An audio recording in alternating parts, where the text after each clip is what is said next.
இப்போ முட்டை குழம்பு வைக்க போகிறேன். அதுக்கு வந்து 2 பட்டை, ஏலக்காய், கல்பாசி, சோம்பு இது எல்லாத்தையும் போட்டு பொரிச்சிக்கலாம். பச்சை மிளகா, 2 வெங்காயத்தை பொடி பொடி கட் பண்ணி வச்சுட்டு போட்டுக்கிறேன். உப்பு போட்டுக்கிறேன்.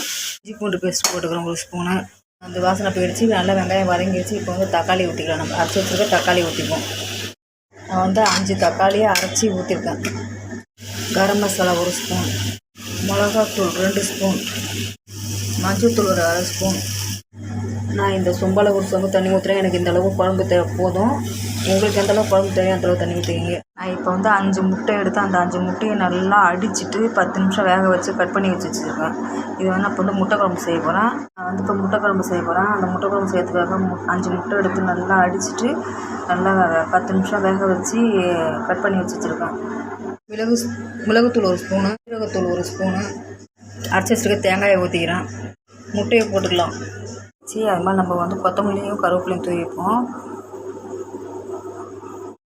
அரைச்சி வச்சுருக்க தேங்காயை ஊற்றிக்கிறேன்.